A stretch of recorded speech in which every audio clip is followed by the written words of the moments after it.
What's up, everybody? My name is Jordan Davis, and I'm going to tell you about my freshly rebuilt Recoil TJ. Watch out.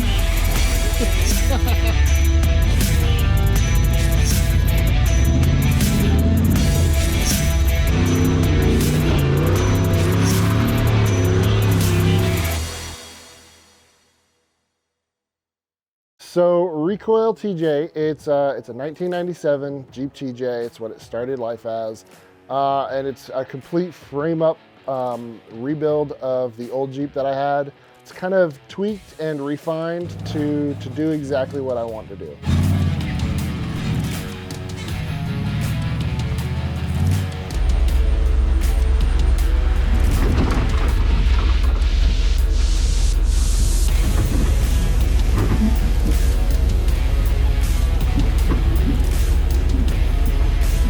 The Jeep TJ that I bought in, I think, 2017, I wanted more out of it. I started wheeling in Florida, and it's seen several different revisions of how I've built it. I've gone through, I think, 3 or 4 different full builds. Throughout this whole process of revising and changing and making tweaks to the Jeep, I started just doing a ton of research. I started reaching out to people on social media that I followed. I started watching YouTube every spare minute of my life. I started reading Pirate 4x4 and some of the old school forums online, and that's kind of where I started learning everything. 2021 rolled around, and I wanted to push this rig more. I wanted to see what it was capable of. I already followed some guys with Rockstar Garage and watched all their old videos, and EJS was right around the corner. It was like maybe a month away, and I said, that's gonna be my first wheeling trip outside of Florida. And I went out to Moab. You know, everybody at Rockstar was super welcoming and supportive. You know, they said, wow, you're coming out to EJS for a week and you don't know anybody? Come wheel with us for the week. And I learned a ton that week. It gave me a ton of confidence because I'd realized what I built was so capable. I started coming to more of the Great American Crawls. I went to several that year, and it did really well, but I was learning the limits of it really fast. I knew a full rebuild was coming to do what I wanted to do. Gotcha. I don't want to say I built a different Jeep, but essentially I built a different Jeep. So when I realized this was going to be a frame-up build, I called my buddies at Motobilt, and I went with their brand new released front and back half. And then I also did their double triangulated 4-link suspension, and that built my frame out. And they have a complete kit that's, you know, everything you need to do it.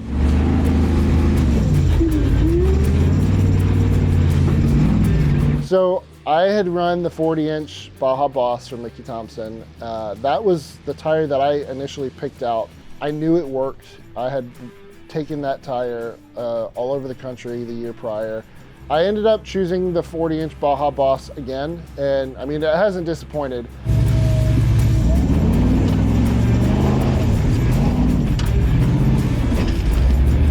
I put the tires on another set of Dirty Life wheels. I really loved the aluminum Canyons that I had before. And I went with a different one. I went with a Mesa this time. I've always liked the look of that wheel, so I changed it up. I went with them again. They're solid aluminum beadlock, and those haven't disappointed so far.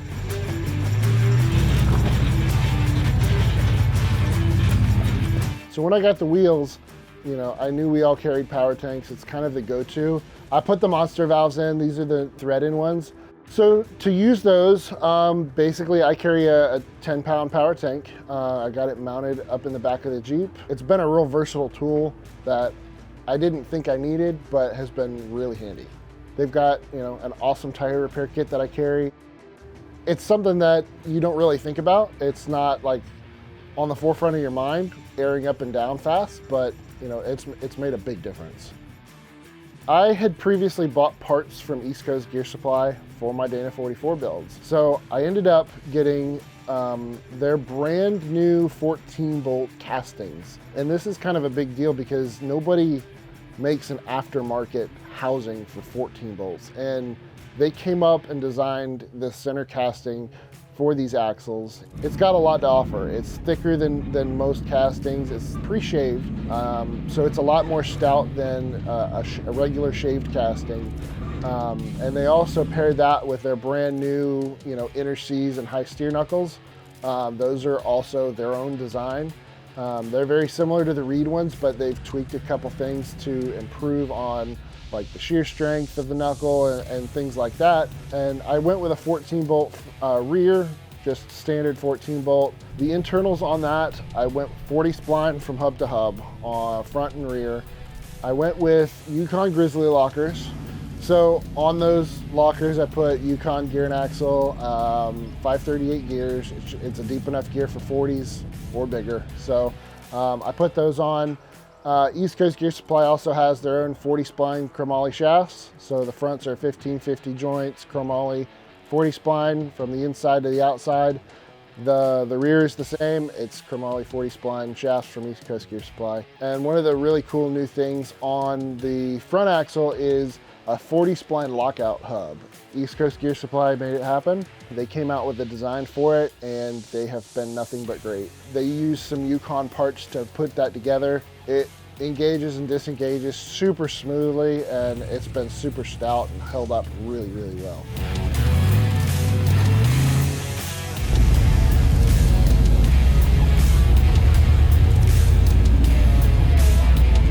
So also on the axles, I've got everything on there is from Motobilt. Their 14 bolt truss kit for the rear. And then on the front, it's actually truss and full hydro steering ram mounts. I haven't had a single issue. I drive it at 70 on the road with no problems. It's not too flighty. It's designed just right.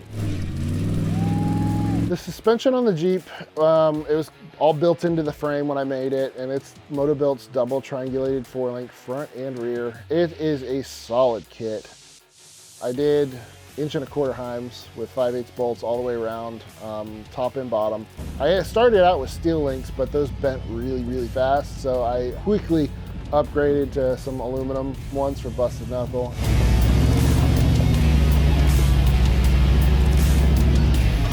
So I decided to go with ORI struts instead of coilovers. I'm still learning a lot about the ORI struts, but the ORI struts have been really nice when crawling because I don't have a sway bar and the body on the Jeep stays so stable.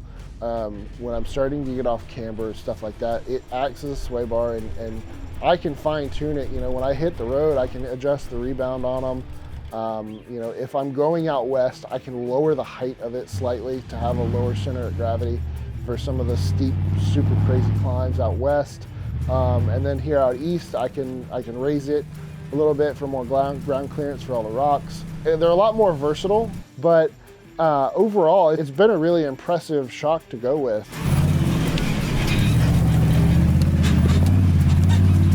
I went with a 5.7 Hemi.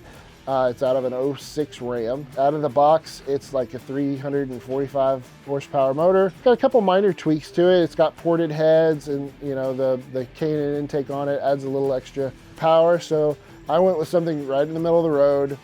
I ended up adapting a 4L80 from a GM to a 5.7 Hemi.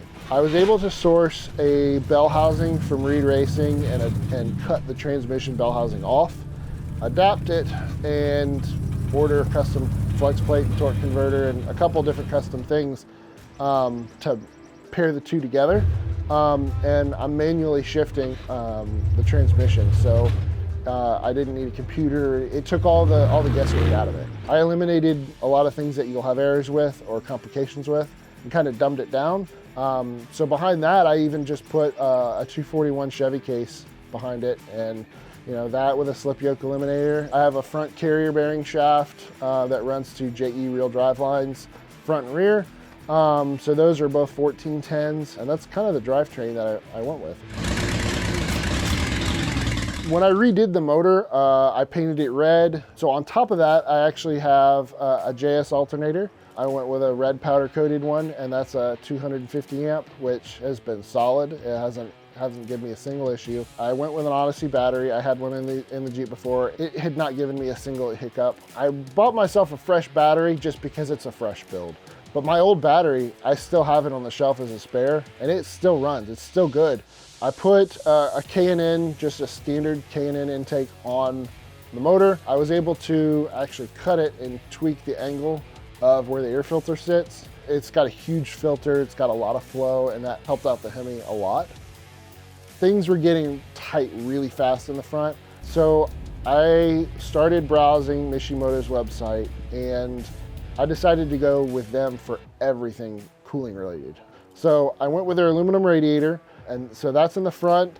To cool the trans and the hydro steering, I went with their heavy duty 10-inch plate coolers. Those are in each fender. They're right out there in the open for everybody to see, but they are super thick and stout. These things have taken some rocks like champs. So off of the 5.7, packaging was tight, so I ended up getting a MagnaFlow muffler and just a simple steel exhaust kit.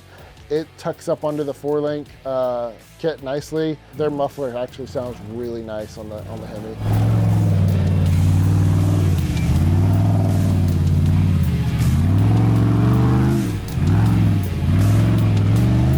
The body has all Motobilt. Anything they make for the TJ is pretty much on this Jeep. I already had a set of the boat side rockers, which that's exactly what's on there, and that's one of the few things that came from the old setup was those rockers. Everything on the exterior of the Jeep is pretty much from Motobilt around the body. The only thing that's not is the hood scoop. The radiator sits pretty high up, so I needed to make a little extra room. I ended up custom making that one out of aluminum, and so that's the only other thing that I put on there that I actually made. The bumpers on it are part of the front and back half kit, so they're all welded and built into those kits. The rear is stubby as it gets. I actually sunk the back half kit further on the frame to sit the bumper closer in. And then the front half is obviously, it's all built in.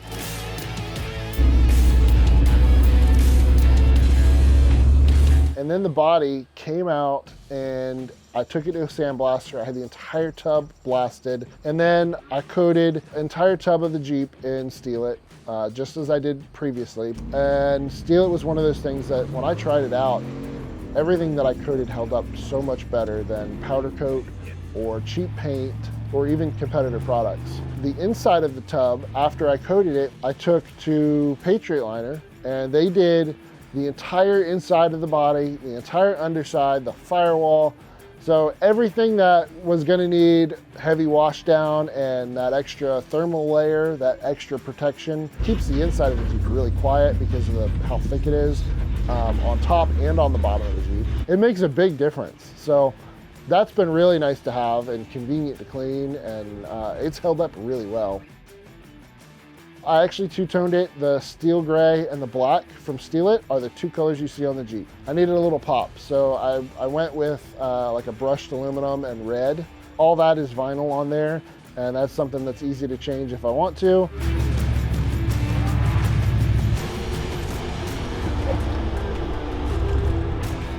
In the bumper, I've got a Warren Xeon 12S winch, which has not let me down yet. Been super solid. It was a nice upgrade over the older one that I had in the Jeep previously. So I've got that in there with a Factor 55 loop guard right on the front. Just a basic recovery kit from Warren, and Factor 55 has been perfect. I ended up buying a lot of the DIY parts from Motobilt as well for building my cage. A lot of their bolt-in brackets that bolt right into the tub. So I knew I wanted to run the second B-post with an aluminum panel there. I love that look. And then everybody has a fastback or a fastback and then a little build off. I knew I wanted something similar because I love the look, but I wanted something different that you don't see often. So that's kind of where the rear of the cage actually has its own separate bar to add on a little length. It's all twisted. I've got, I think 6 bins in that piece of tube.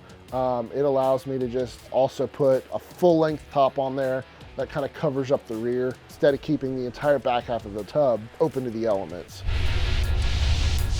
Inside the Jeep, as you know, two doors get really crammed for storage. So in the back, I've got the Motobilt aluminum fuel cell. It's a 19-gallon cell right behind the seats in the back.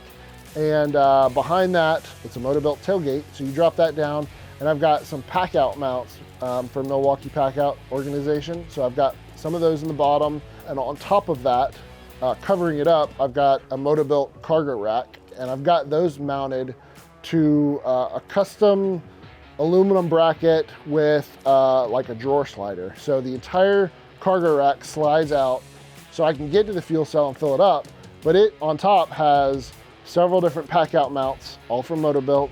They're all aluminum, so they don't weigh anything.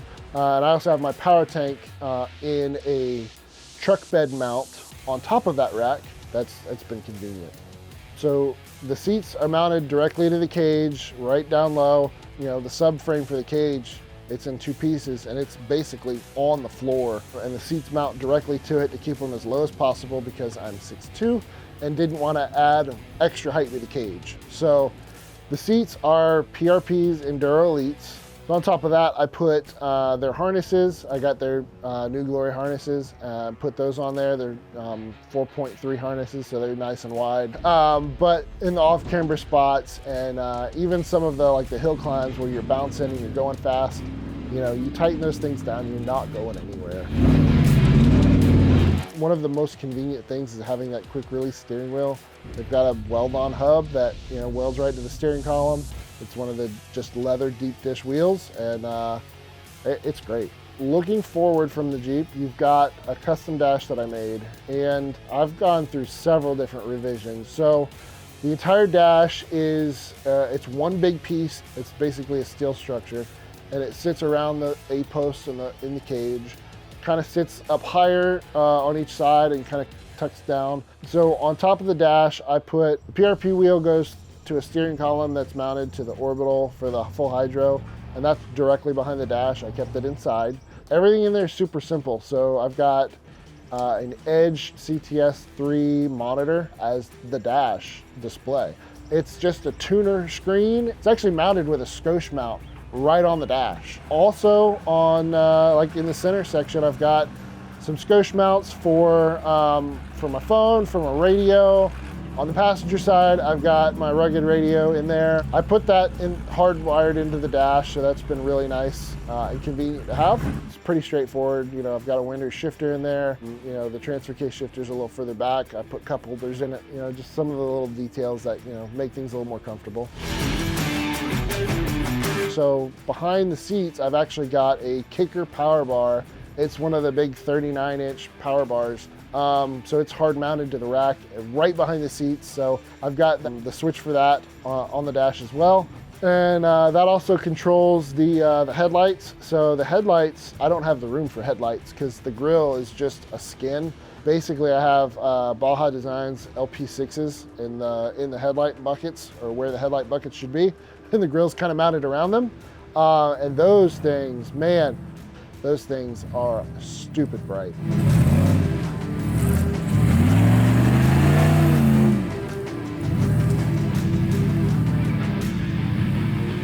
It was something I knew I was going to have coming, was this rebuild. Obviously, it's something that I dreamt about for a long time of doing, and had a lot of ideas. I get the determination after I start researching stuff, like I got to make something happen. So it was a long process of planning, and I actually rebuilt the Jeep in under a year. I will say I started the build in November of 2022, and the first event that I was at with the Jeep was September 2023.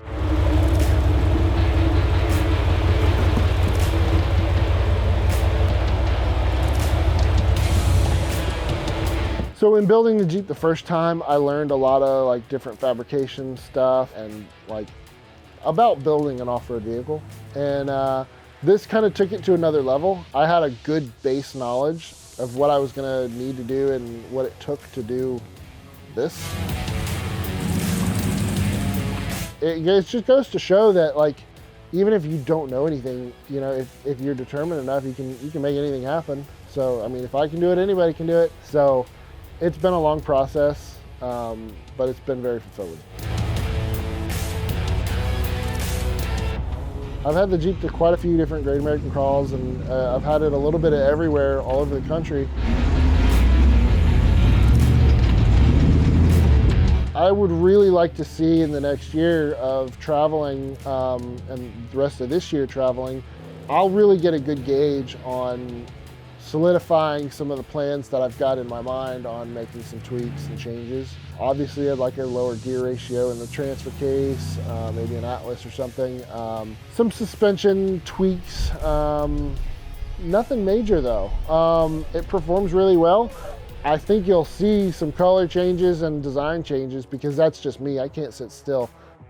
Other than that though, it's a solid rig. I've been really happy with it. Every part that I've bought from a quality company or had support from a company from, I'm really impressed with.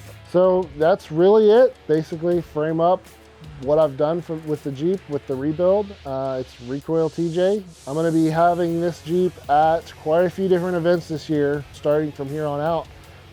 With the new job and traveling for Steal It and with the Great American Crawl, you can find us out at all those events. Thanks for watching.